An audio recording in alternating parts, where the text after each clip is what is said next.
హన్మకొండలోని Kapil towers లో కపిల్ ఆయుర్వేద ఆర్య విద్య pharmacy నిర్వహించిన మహిళా దినోత్సవ వేడుకలు అత్యంత వైభవపేతంగా జరిగాయి. వరంగల్ జిల్లా కలెక్టర్ సత్యశారద, అదనపు కలెక్టర్ సంధ్యారాణి జ్యోతి ప్రజ్వలన చేసి వేడుకలు ప్రారంభించారు. సమాజంలో మహిళల పాత్ర చాలా కీలకమన్నారు collector Satyasarada.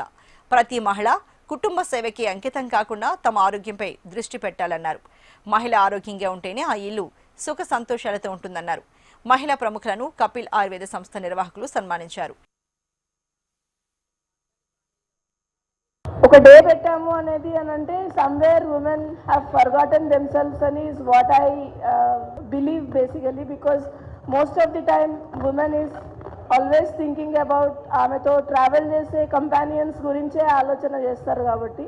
So I think that's where your energies have to be there. So the women out there, I am requesting all of you, మీ అందరూ ఐడెంటిఫై చేసుకోవాలి మీ స్ట్రెంగ్స్ ఏంటి అండ్ మీ గురించి మీరు ఆలోచించాలి. ఎప్పుడు ఫ్యామిలీ, పిల్లలు, హస్బెండ్, ఫాదర్ వీళ్ళ గురించే కాకుండా ఫస్ట్ మీ గురించి మీరు.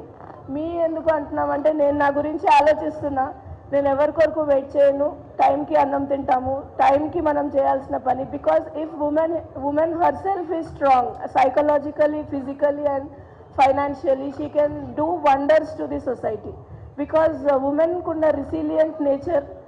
Somewhere men have to strive for it. The focus women has koddi varaku entante distraction we normally see in homes. Boys chala distractive ga untaru, but women ke ammayi ki edanna pani chepte intlo aa pani chesesi కూర్చుంటది తప్పించి boys కి 10 సార్లు చెప్పాల్సి వస్తుంది. So that way ఒక రకంగా పక్షపాతిలాగా మాట్లాడవచ్చు. But otherwise the fact is that women already have that inborn talent which probably these days, అంటే ఒకనొక టైంలో ఉమెన్ గురించి మనము ఆలోచన చేసినప్పుడు చాలా తొక్కబడినారు లేదా వాళ్ళకి ఫెసిలిటీస్ లేవు. But nowadays I am seeing that women are getting. ఇది ఆయుర్వేదిక్ గ్రూప్, మీరు ధన్వంతరి పూజ చేసినారు. సో వన్ ఆఫ్ ది ఉపవేదాల గురించి మనం ఆయుర్వేదం గురించి మాట్లాడుతున్నాము.